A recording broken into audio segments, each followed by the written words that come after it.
when if you ran a greedy jungle like Enigma, you get punished by a trial lane, and teams only would pick Enigma as an offlaner. But yeah, kind of like you, Sexy Bambo used to play the hero as an offlaner all the time. Well, and Naga also fits into the minus armor strat. We can't forget about Riptide, does have that little bit of minus armor early on. So, I mean, even a Dazzle Naga lane isn't the most ridiculous thing in the world, but then what do you do with SLTV? I don't think SLTV will fare mid well against a Death Prophet. So. He does similar to how Naga would do mid, yeah, in a lot of ways. That's fair enough. You have your kind of nuke you can use to last hit a bit, to spam, you get your bottle, you can start bottle crowing later on. You can get, and a lot's going to come down to Enigma. Enigma, probably Puppy, is going to have to rotate mid, whether it's Naga mid, SLTV mid. Maybe if it's Dazzle, you don't have to rotate as much, but the Enigma will need to help that lane out if this is a jungle Enigma. Yeah, I mean, Dazzle Naga works particularly well against Doom in lane. We were talking about the minus armor with SLTV and Dazzle, but that doesn't kick in until level 6 and later. Naga has a little bit of minus armor early on, so that really busts the amount of damage Dazzle can put out against Doom with a Riptide and then a Poison Touch. Even with only 2 or 3 levels in Poison Touch, it is just devastating to the Doombringer. With I really like the Naga Dazzle lane because of the Riptide plus Poison Touch as well as the Shadow Wave plus Illusion. It's disgusting. It's disgusting, guys. So, those two heroes, they're like a match made in heaven. Yeah, which I guess the problem is then, does your SLTV go mid? Where does he go? And Ahead pick up a Visage, so they're not going for a jungle Doom here. This means they have a reasonably strong lane. The problem is your Rubik Visage, a good support duo, but none of their 3 core heroes really offer a whole lot of damage output to go with those 2 heroes. And whoa, Shadow Fiend. More armor to go with it. Why not? More minus armor. This is more Shadow Fiend. So safe lane Shadow Fiend. Dendy SLTV. Is Dendy actually going to stick with this and go mid, or they may switch these around? But this is much different here, gods. Yeah, I'm interested to see how things pan out. Okay, they've swapped back. I've never seen Havas Shadow Fiend. Like, it's such a Dendy hero. Yeah, and a Dendy SLTV mid, that's a little bit strange as well. So I don't know if I haven't seen Navi solo. I mean, Dendy plays so many heroes. He's one of those people that he has his signature heroes that people think of him having, but every now and then, if he needs to be put in a hero he never plays, he will. Like, I still remember at TI, one game they were against an OD, and all the OD counters like Razor, Viper had been banned out. Pup just says, okay, you're playing Lone Druid, and Dendy just goes and plays Lone Druid and wins games. I think if you look at that Dota, Dendy is like 2-0 all time with Lone Druid. He's had to play it twice mid against an OD, and that's it. He just does it. Like, it's no problem. The guy can just pick up any hero and do pretty damn well. The only hero I think of that Dendy really doesn't shine on is Elder Titan. That is a hero that just does not fit his play style. More often than not, when I've seen him stuck with him, he can't make plays. You know, he farms out the mid lane, and then they just sort of fall apart without Dendy on some sort of a driving type hero. But you're definitely right. He has a very diverse pool of heroes, definitely much more so than a lot of the other pros in the scene right now. More so, and the thing, even like compared to his teammate, like Havas is not one of those carry players who you see playing a big pool of heroes. Also because there's, I guess, in some ways the carry role is more limited hero-wise a lot of the time. But yeah, well, that's a fair point as well. We'll see how things go. Let's take a look at these rosters, though. On the Dire side, we do have Team Na'Vi, the fan favorites, here in our 3rd of 4 matches coming up today. There will be Funnick playing on the Naga Siren, going in the off lane here, as Na'Vi are on the Dire side of the map. Puppy will be playing on the Enigma, slated for the jungle. I do declare. Dendy solo mid on the Shadow Fiend, and that means it will be Havost up top. On a position 1, SLTV, and last but certainly not least, it will be Kuroki playing on Dazzle, who did find his way into a double damage rune here at the 0-0 rune spawn. So that is a good way to start off your lane presence for sure. Well, for the Radiant side, in the off lane is going to be Seema the Slayer on Clockwork. Mid lane is going to be Undershock playing Death Prophet.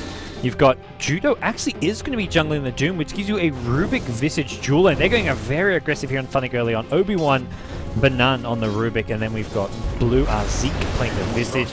This is... I mean, I kind of talked about these 2 supports don't have anyone to synergize with to be aggressive in the lane. It looks like Doom was just going to devour a creep and come back. They may get a kill here. They've got a hoof stomp as well. Funnick gets stunned up. Obi-Wan's there. They need the damage from a soul assumption, but Visage level 1 has Grave Chill, and Naga's just too tanks us tanky. up. Yeah. 6 starting armor on Naga. That's one of the reasons she can hold her own in the With off the lane. poor man shield, those right clicks do no damage. Yeah, unfortunately though, he was pooled tangos for the early poor man shield, and is going to have to wait 25 seconds before he can find any more regen. So still not out of the clear quite yet, but he can feel safe, as even though War Stomp is a great ability, Doom's mana pool just can't sustain it. Yeah. It's a one and done kind of a deal. That one War Stomp had to get that kill. That needed to be a first blood for Ahead Gaming, I feel. And that's a big loss not getting it. So Yep. they're kind of forced to transition into just playing a passive farming tri-lane. They're going to have to give Funnick some okay experience and farm here, even though he's used up his regen. Probably look towards the supports just pulling. Yeah, they've already started the pull. They've got the double pull. They want to hit level 2, so they actually have Soul Assumption. They actually have Lift as well as Fade Bolt on the Rubik, and they can either smoke gank mid now or just look to continue to push Funnick out of this lane. And there will be a battle for bottom rune, but it spawns up top. Puppy will be the lucky one to pick up an illusion rune as he moves back into the jungle. A great rune for a jungling Enigma, and makes his farming that much easier now. Some Eidolons coming out. Puppy off to a good start here. Already level 3, has plenty of regeneration left. Usually a good benchmark is if that Enigma is keeping up with the mid heroes blow for blow in terms of experience, that means Enigma is doing it right. And so far Puppy is meeting those standards. Yeah, absolutely. And as for thinking a bit of a look at top lane, Havos on the SLTV, he's gone for the early boots here, trying to just... neither team can really zone out the other team's off lane. Clockwork's bound to get some.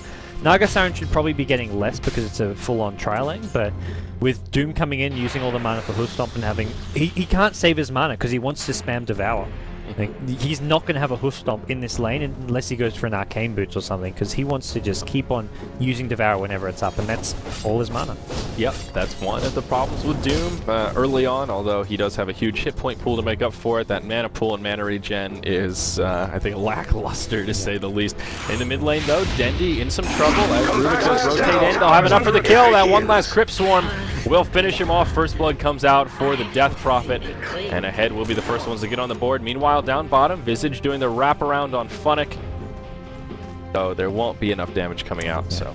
I like that from Rubik. They left the Visage bottom even, so Dendi thinks he's safe, because you see Visage bottom and he's thinking, okay, Visage showing himself bottom, Rubik's probably just pulling or stacking, because it's...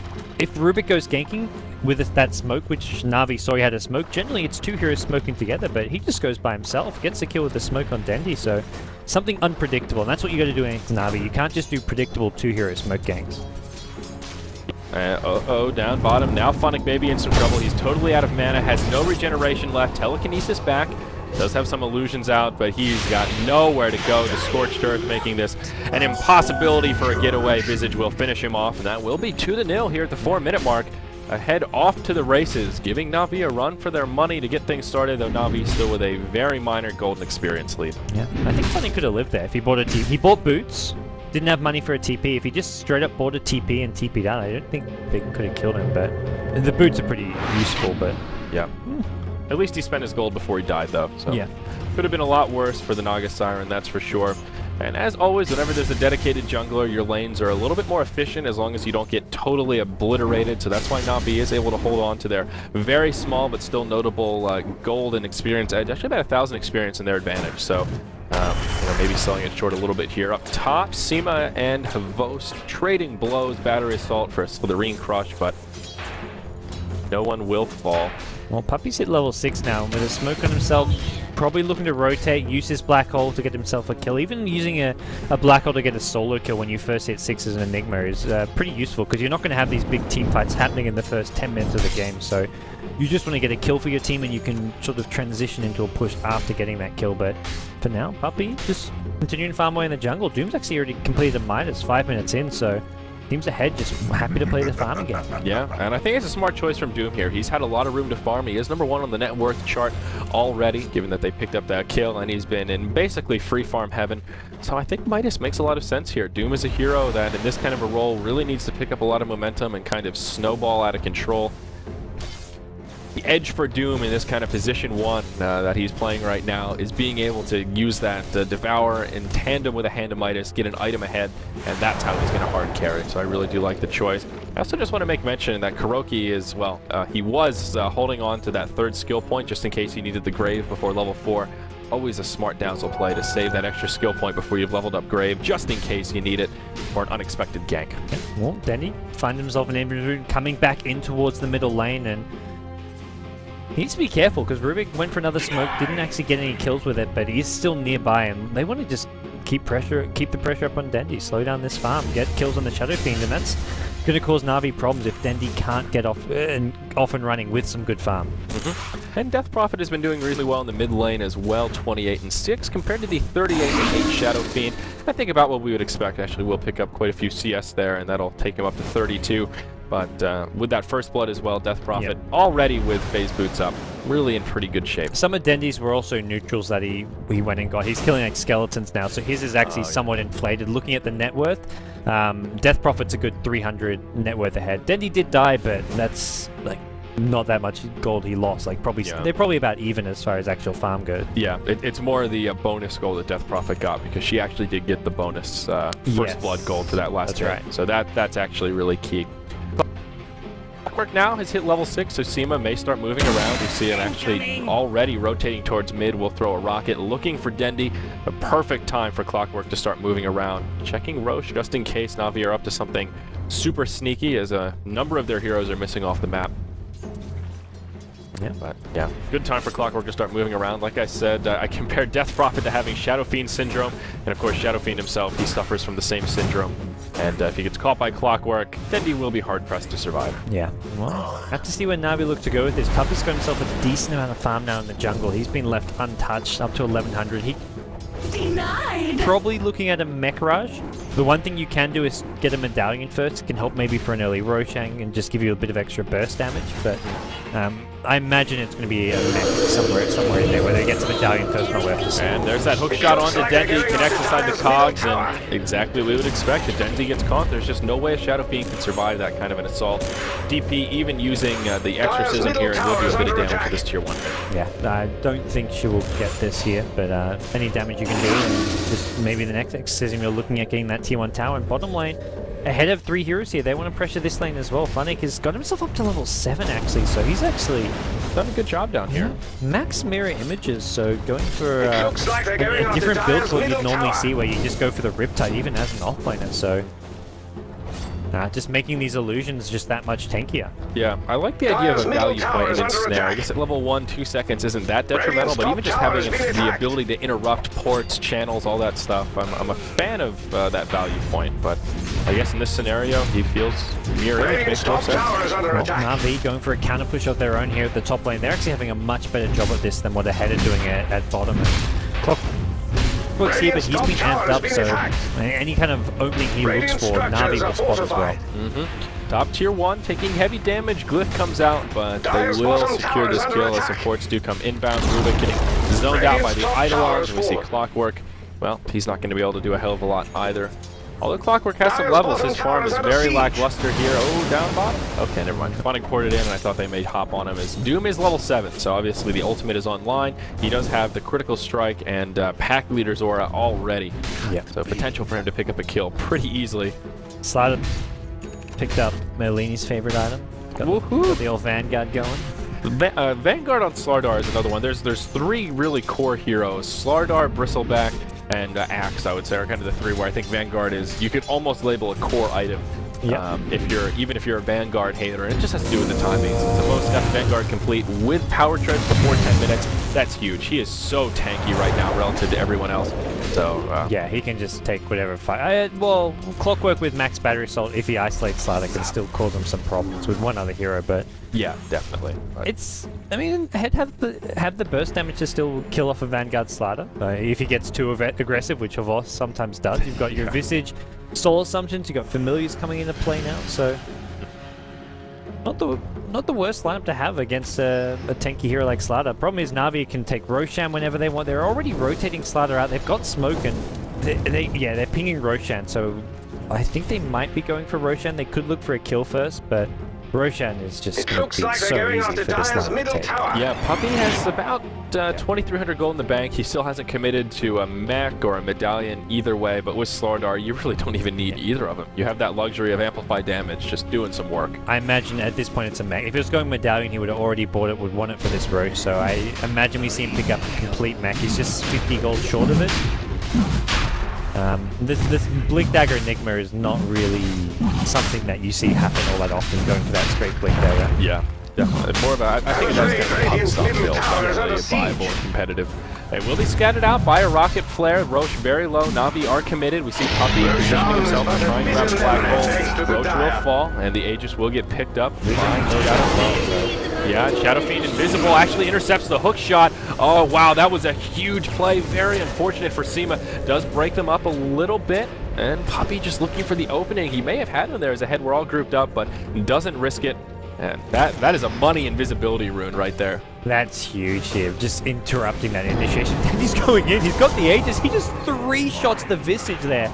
3 right clicks was all he needed. That minus armor, even 1 point in presence of the Dark Lord now. Visage just melted. Yeah, that's 0 base armor. And Visage only with the 1 point in Gravekeeper's cloak. That was much harder to bring down their structures. Yeah. They're fortified. Well, ahead will now pressure the tier 1 tower mid. Lith has been popped by Navi. And can they save this tower? Denny coming in will do some damage to the clockwork.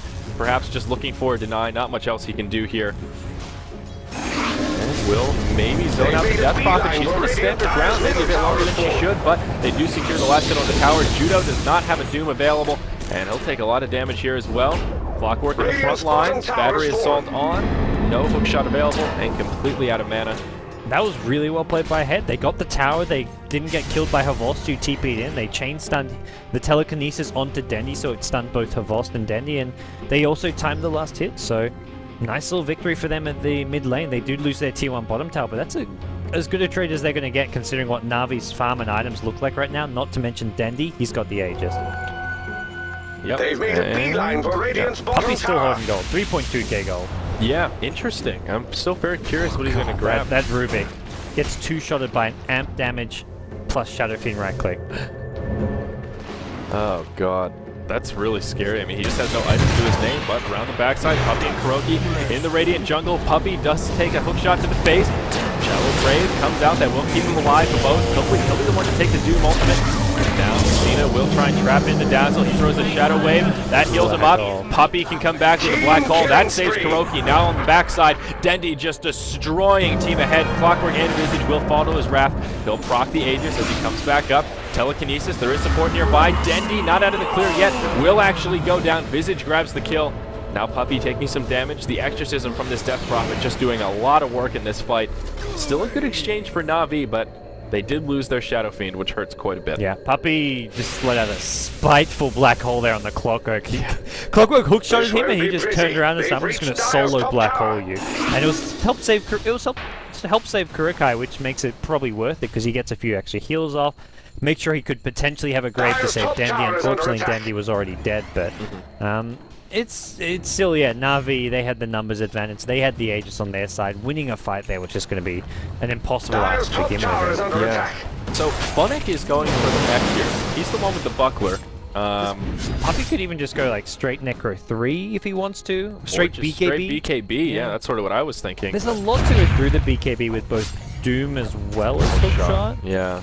But that's a really good point, actually. Not the best BKB game for sure. The Doom's so far been going on to Havost on this ladder. Uh-oh, hookshot. Got in onto Havost. Funnick will be nearby with the Song of the Siren. Radiant's middle tower is under attack. A little bit of a close call there, but they will make it out. Good use of the Naga ultimate. And Kuroki does take a little bit of harassment as well, Radiant's but ahead will bottom not be able to tower is secure a kill. Doom is up, or pardon me, Mech is up on Doom. So that is a good team fight item in Death Prophet, going for that movement speed build. They've made a Has beeline power for or Radiant's phase bottom boots now tower. with the Yule Scepter of Divinity. Alright, yeah, that's the Yules will help a lot. You can use it to dispel the Radiant's amplified top damage tower and is just under stop it attack. chasing. Against a non-BKB slider, this will help a lot. Puppy's in big trouble here. He doesn't have a port. He doesn't have a blink. He'll move into the trees and wow. He's found a hiding spot. He jukes it. Look at this. Found himself a little home. Lonely Enigma crafting a log cabin here in the woods. He will just right-click the BKB, so that's what he was pooling for. Okay. And oh man, this is one of those, he's just in the danger zone. Doesn't even have a black hole if they engage on him to buy himself some time. He is just dead if they find him, but they're not too suspicious. They will wander into the side shop, and Poppy Radiant's wins. middle tower has fallen. And tower gets actually, that's a mid tower, so Naga Siren picking that one up. That'll Dyer's get bottom tower Puppy is some under gold to siege. actually buy himself a TP. He walks out into a creep wave. He's on the Dyer's run now, bottom but tower is looks like simply no more. the Ahead gaming team are Radiant's just middle tower is preoccupied under with this attack. bottom tier 1 tower. Dyer's bottom tower is under And they attack. do blow the exorcism for that tower. Probably unnecessary. With DP, I always find it's better just to save that ultimate until you're going to push the tier 2 so you can defuse by just coming, because now, yeah, they'll do a lot of damage to this tier 2, but a fight's going to break out, and exorcism's done in just about 5 seconds, right as Navi are coming in for a fight. That's obviously not ideal for Ahead. It's Snare to start things off onto the Doom. He does have the ultimate available, but he'll just get obliterated as this fight starts. DP forced to head for the hills. They'll survive at least for now, but Navi hold their tier 2 and they get a kill on Doom. Yeah, they can just push on as well now. This tier 2 bottom tower already down to 360 HP, so with Black Hole back up for Puppy with the BKB being flown out. And a blink on SLTV. Oh yeah, I think Navi just look to take fight after fight now. They know Death Prophet ultimate's on cooldown for a bit longer. I don't see any way Ahead defend this tier 2 tower, and even the other tier 2 towers when Navi go for them. You have Exorcism up, I don't know if it's going to be enough. Yep. Shadow Blade and a double damage up on Dendi now. The mech is in the inventory of the Naga Siren. They really have everything they need to take these fights. Even Dazzle, he's level 9 and is going the more passive Dazzle build. Only 1 value point in Poison Touch, but Graves sitting level 3, and of course Shadow Wave is level 4 here as he is sitting level 9. So I don't know what else Navi could be waiting for at this point, and they'll take that as a sign to press forward into this tier 2 with available. Shot in, will connect with the most and Dendi, both of them stuck inside the cogs. The silence comes out from the DP, and Dendi and Hubose taking a lot of damage here. Dendi the first to fall, Hubose goes down shortly after. Ultimate from the Doom comes out on Dazzle. Puppy caught inside of the Yule Scepter, does turn and throws a decent black hole, catches 3, but there's just no follow-up. Kuroki will turn to try and grab a kill, but he ends up getting taken out. All that for just a kill on the Rubik. Out comes the Exorcism, and maybe they can grab some pickup kills, but no, a 1 for 5. Navi Spoke way too soon. Navi had everything they could have hoped for there for that push, but they just got caught out by a fantastic hook shot coming in from Seema, and Doom was in the right spot. Doom managed to kind of come in from the side, doomed the Dazzle, so there was no heal, no grave. I forgot about that button. Yeah, sorry, that was inappropriate. A little pudge pops up. That was if the comedic timing was on point, it would have been perfect. But yeah, that, You need to push that button as the clockwork hooked in. yeah, that's like, whew, it's amazing. We've got some other fun ones that we can play with here as well, gods. Ooh. We got here. We'll give you a little taste here, just in case it's getting dirty. this We've on got the some crabs StarLadder? to take over. Yeah, this is compliments of StarLadder. We've got crabs invading the stream here. What the? If you're ready for another good one here, if you want to see SLTV maybe cutting down his enemies, we've got a knife. Ah, get him, SLTV. Oh boy. Uh-oh, Puppy, he's in some trouble. Maybe this will be appropriate. And he does pop the BKB inside Can you get the out of cogs. this one? Maybe he can survive. Support is inbound. Dazzle throws a decent weave. Oh no. Funnick sets it up with the Song of the Siren. Hubose, the big Slitherine crush. A lot of damage comes out. Now Ahead may pay for it. Navi are hungry for vengeance, but no. Hubose will actually be the first to fall. Now Funnick, he's in some trouble. They'll get another kill onto the clock, or pardon me, onto the Naga. A 2-0. Wow, Navi are just falling apart. And I think this is appropriate here as well. Oh, the transparency isn't there. But look at this cute little crab. Navi, they're in some serious trouble though. 11-5. Oh, Navi, yeah, they're going scurrying away right now. They cannot fight this Black Hole still on cooldown. Dyer's top tower has fallen. The tower goes down. Navi, who had everything going their way for the longest time, they had like a 7k gold lead. Suddenly it's Ahead, pretty much bringing it back to even. Yikes. Radiant's bottom tower is under attack. Yeah, yikes, and yikes indeed. I mean, Doom is now starting to snowball a little bit. We talked about that early Midas that he picked up. He is the lone Midas carrier in this game. Already has the mech, now working towards an Assault Karas, and he's pretty darn close. All he needs is that Hyperstone, and he's got 1,400 in the bank. So Doom is very quickly getting out of control here, and Navi are kind of running out of tools to deal with him. They need better initiation. I think Puppy kind of needs a blink here. Clockwork has been on point with these hook shots. Puppey just needs to find a way to be the initiator so Na'Vi won't be the ones getting initiated on. Maybe even Naga with a blink would come in handy here. Yeah, I think that Na'Vi are just thinking, hey, we've got a Song of the Siren to set up a black hole, but you're not going to be able to catch everyone end of the day. And we've got Doom, Clockwork, both who go through BKB. Rubik, who can steal the black hole almost guaranteed. So it's just tricky for Na'Vi. I think the one big thing that they're going to have to wait for at this point is BKB. Not just on Dendy, but even Havost on the SLTV. They really need these BKBs to be able to fight. They're just melting when they get caught in the cogs. And if you get hooked cogs, they're dying. If you have a BKB, you can at least stay alive, and you'll still take damage from the Death Prophet ultimate, but that's about it. Yeah, this is 11 to 5. Let's see, what's Death Prophet going for next? She's got a Ghost Scepter, now has an ultimate orb up as well, so she's probably working towards a sheep, but could also just be a Lincoln's. Not the best item against SLTV, but just trying to tank up a little bit. And this is also where Death Prophet starts to shine a bit as well. Looking at the hero level chart, Undershock is staying blow for blow with Dendy in terms of levels, both of them level 14. So that level 3 Exorcism will definitely have a big impact on these upcoming team fights. Dendy working towards a BKB now, does have the recipe and Ogre Club very close to the Mithril Hammer, but he's been very underwhelming in these team fights. He was off to such a good start, but they've done a good job trying to isolate him in these team fights and prevent him from just right-clicking down their squishes. Yeah.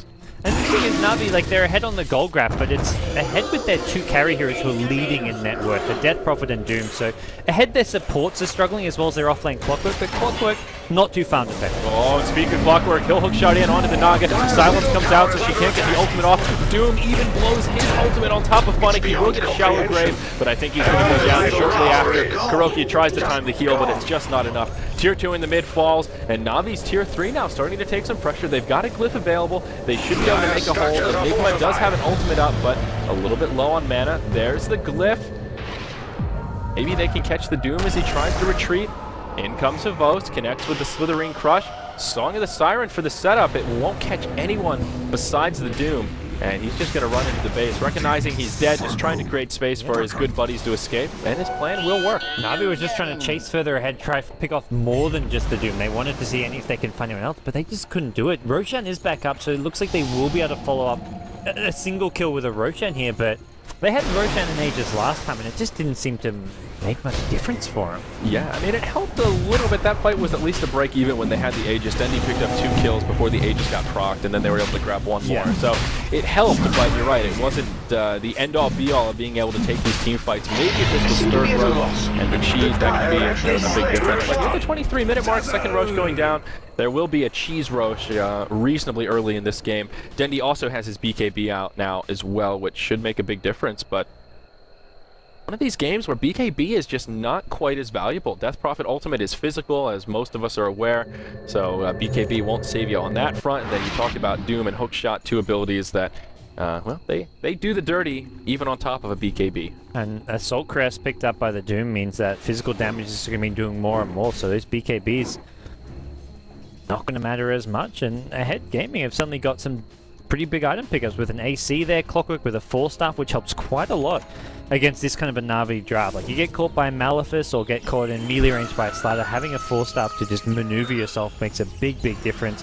Rubik's now got himself a blink, so we could be seeing some counter black holes coming from Ahead Gaming. That's definitely a possibility. And even this Death Prophet here, 3.4k in the bank, so if she wants that sheep stick, well, it's going to be a reality before too long. Even if she wants the Lincolns, that'll be, well, pretty close to online, so we'll see where she wants to go from here. But this Death Prophet farm is looking pretty solid, still about 1k ahead of Dendy on the net worth chart as he does clear out some Ancients.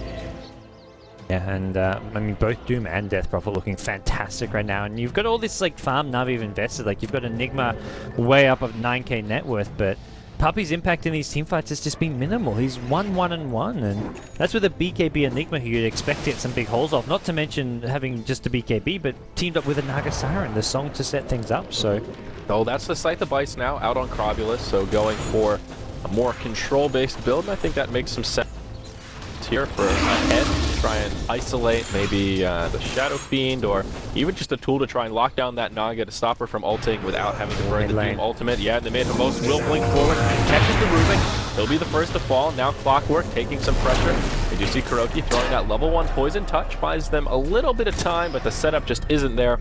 and they will be forced out. So free kill on the Rubik, never a bad thing, but well, not the biggest of deals. Getting a kill on the support won't open up too many opportunities. Rubik will be coming up in about 15 seconds. That's, to me, has been the big problem for Na'Vi, is that Havos has just not been able to get involved. This won't be pretty. Until that They've reached assist there, Dire's he'd top only tower. been in 1 kill. That was the 2nd kill of the game he's been involved in. Uh-oh, Dendy trying to find initiation onto the Death Prophet, will get sheeped. In comes the Naga This won't Siren, be pretty. and she will They've sing reached that cute Dire's little top Jigglypuff tower. song. They're going to set up on Doom. He's got an ultimate available, will throw it on Dendy, who already got the BKB off. Now Judo just trying to make an escape. Will turn in about tower is under phase. He attack. may be able to survive this, actually. Nope, out comes the ensnare, the weave, and okay, he will get taken out. It looked like he had a glimmer of hope for a moment there, but they will secure the kill. Alright, well, Na'Vi may look to try their luck at this top lane once again. Now, they have still got the Aegis. They haven't got BKB, though, on the Shadow Fiend, but I guess Aegis is just as good. He's going to farm some familiars in the river now. Oh, hook shot in on the Havos in the mid lane. The sheep stick. There's a little piggy. Oink, oink, oink. Kill. And yes, SLTV His will. BKB was just about to arrive. Oh, that's so bittersweet. Havos has just had a tough game. I don't think he's played that badly, but there's just been no openings to get kills. As I was saying before, when you get that really fast Treads Vanguard, you're expected to just play aggressive, dive towers, get kills for your team. If you don't get kills with that, when you get your Blink Dagger, you should get kills. And he was in 1 kill for the first 25 minutes with a Blink Dagger, Treads, and Vanguard. Yeah, that's far from ideal. Even just 0-3 and 2 right now on the SLTV, that's... Wow, 27 minutes. It feels like he's been participating, but I guess... He's always there, but he's not really finding the openings. Like He's there, but he's not really He's there. getting kited around. He's just... His teammates are when Na'Vi have gone as 5 ahead, have just kind of wiped them out with great hookshot initiations. Like Clockwork's just playing really well. Like Avos is having a decent game here, but Yeah. Seema's just having a better game. So what are your thoughts about Dendy going for a Diffusal Blade here? He's got both Blades of Ooh. Alacrity and the Robe of Magi. He's close to the recipe as well.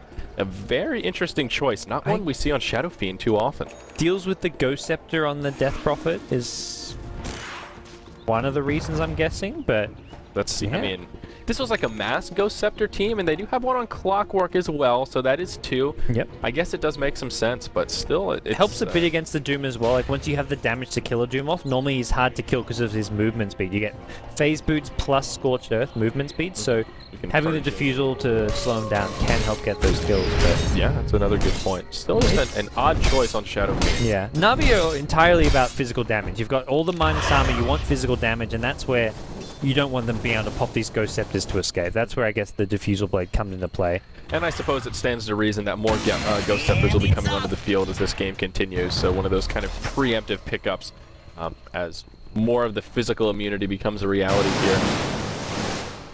One of the other interesting statistics to take a gander at is this Crobulus, 5-0 and 6 right now, the only one to not concede a death, and that's good news for Team Ahead. She's just been able to keep that momentum rolling. Another 2,500 gold sitting in the bank right now. Actually rather curious to see where she goes after this Ghost Scepter, or after this Sheep Stick now. I'd love to see something like a Skadi. I think Skadi is kind of like a... Oh yeah? In Skadi some ways, it's similar to a heart. It gives you lots of tankiness, but the actual slow will help a lot against heroes like SLTV, even Shadow Fiend to some extent, and I think the Skadi could be a nice little pickup, perhaps. Yeah. Either that, or you go for like a Shiver's Guard. You get the armor as well as the attack speed slow. Yeah, Shivas will not be bad here against the Shadow Fiend and SLTV. That aura definitely comes in handy, and armor, never a bad thing against the minus armor strat. Very quiet kind of mid-game here as we're about to approach the 30-minute mark. Funnick has now picked up Drum after Mech. Very interesting here. And He would have been a good diffusal buy. That's where yeah. Dendy getting the diffusal is a bit interesting. Like you'd expect, with this being such a slow passive mid game, like you mentioned, you'd expect Na'Vi to want to build towards the ultra late game, get Dendy, like Butterfly, Satanic, Daedalus, but going for a diffusal, which your Naga Siren could have got. And Na'Vi will start to pressure this bottom Radiant's lane. middle tower is SLTV under poking attack. forward. Na'Vi ready to start knocking on the front door, I guess. Doom, the lone defender right now. As Ahead are grouped up about the top lane, but they will port back. Whoa, there's the hook shot on the Dendy. Another set of double cogs. The BKBs come out. This time they're going to try to turn it around on the Clockwork. Dendy does survive as the Doom ultimate comes out. Song of the Siren flies, looking for the reset. Funnick taking a huge amount of damage, though. They will mech up and retreat. All 5 still alive for Na'Vi. Puppey just can't go in. Like, you set things up with a sleep. Puppey could have gone in and black hole those 3 heroes there, but Rubik was not one of those 3 heroes. Rubik gets a free black hole steal and counter black hole if you go for that 3-man black hole. So Puppey just, I don't know, he's going for Lincoln's, I guess. That's what this ultimate build is probably for, so you can actually get a black hole off. Yeah. Oh, Visage will get caught outside the base. They force staff him up to the high ground. He may actually survive. Oh, wow, the is trying to finish him off, but they'll despawn. And, oh, he gets picked off by the Dazzle Poison. Very bittersweet for the Visage. Almost survived, but will end up falling in the end. Also important to note, I guess worth noting here, Diffusal does get rid of the sheep buff, the Hex. You can cleanse your buddies, but Dendy is generally going to be that target of choice for the Hex, so not really the most useful for him to be the one that has it. Again, going back to your point of Naga seems to be the more sensical choice. Sensical is not a word, the choice that makes more sense. Well, we're going to see, it looks like Kuroki's finished off an Aghanim Scepter with his Dazzle. I love Ags on Dazzle. The AoE boost as well as the extra duration is just insane. Yeah. It's really quite good, and also it gives Dazzle a little bit of survivability. I'm a big fan of Lincolns on Dazzle if you have a lot of extra gold. It's not the best support item if you're in like a position, pardon me, like a solo mid Dazzle. Lincolns can be really good, especially thanks to the changes where you can buff it on allies. It makes it much more of a choice for supports. But it's a similar feat. I like the Ag's choice as well. Very, very smart choice. We'll see Ahead looking to move out here. They've no Aegis on the Na'Vi side. They have got the BKBs, and while Puppey doesn't have a Lincoln, maybe they want to try and take a fight here. But they've got a lot of gold up their sleeves here, so they've got buybacks. But at the same time, they probably want to buy these next few big items before they fight. I think it's better they actually have a Shiva's Guard and they have Death Prophet's next item before they take these fights. Doom is pretty close to the Shivas now, just about 500 until he can grab the staff. And yeah, I'm still very curious to see what Death Prophet does next. We were talking about Shivas being a good option. Maybe she is just going to pull for that Scotty like you were talking about. The more I think about it, the more it kind of makes sense. Another tool that if Na'Vi is too far forward, the slow will make the escape more difficult. And it'll also give, I keep wanting to say Nature's Prophet, Death Prophet, the ability to tank up a little bit more, which she could use. I mean, she doesn't have the largest HP pool right now. Well, Na'Vi is happy to sit back, wait for them. They're waiting for the next Roshan. They've actually got a really nice ward in the ahead base here, so they get pretty good information about what they're up to. They've got wards around the Roshan pit, so they're pretty much prepared for this Roshan here. They're constantly leaving summons in there, waiting for it to respawn. And ahead, they know it's coming too. They're spamming that rocket flare at the Roshan pit. Problem's going to come when Roshan actually respawns, if they can actually contest it, because Na'Vi will kill Rosh in like 5 seconds flat with all their minus armor.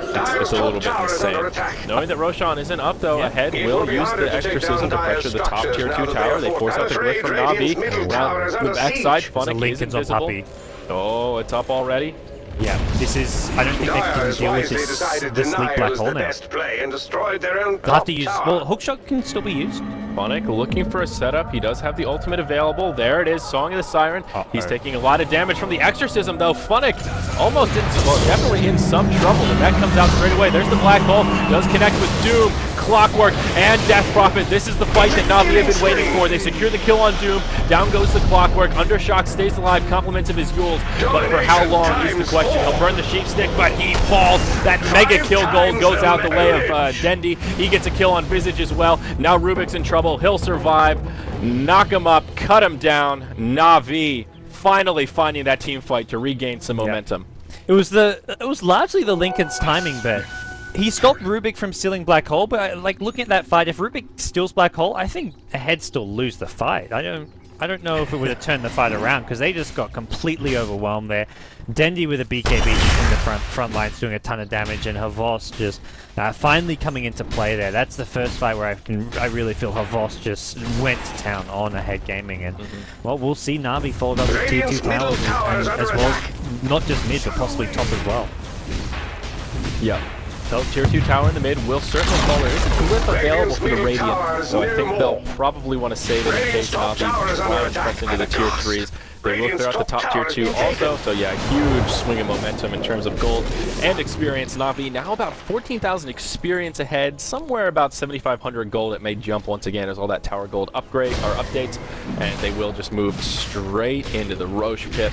And I don't think a head can contest, because I'm sure they're suspicious that Na'Vi are up to no good in the Roche pit. There's the rocket to scout it out, but Oh, they smoked. I'm surprised they Sean has fallen to the they know Navi's lineup can kill Roche instantly. I don't think it was worth smoking and going for this. yeah, no way they were going to get there in time. But now there's the initiation. Hook shot in. Will connect with 3. The sheep stick on the Dazzle. Will buy them some time, but Clockwork will get melted. Dendi falls now after finishing off Rubik. That procs the Aegis. Head or 9 in a good position to take this fight. Naga Siren does have the ultimate on. Does buy them some time, but still the Death Prophet ultimate is flying. Iris armor coming out, and oh, Visage just gets melted. Now Doom, he's in some trouble as well, trying to go blow for blow with Havos. Havos will eat that yummy, yummy cheese, and now Ahead are in some trouble. Death Prophet, the lone survivor, but yeah, not for long here. She is gonna try to make it back to the base. Oh wow, the Exorcism will heal up just in the nick of time, and not over quite yet though. She's gonna be thrown in a tornado, and Oh god. yep. Just melts. Couple right clicks was all that's needed, and Death Prophet, I swear Death Prophet had like 5k gold before that fight, and at this point in the game, sure, Death Prophet can buy back, but you've lost the fight, you've lost the fight. Buyback doesn't matter, should just be looking to pick up another item, but Na'Vi wasn't convincing, but they take their second win for today. Yes, that's a very good way to put it. It was definitely a little bit of a shaky game. Na'Vi didn't play poorly, but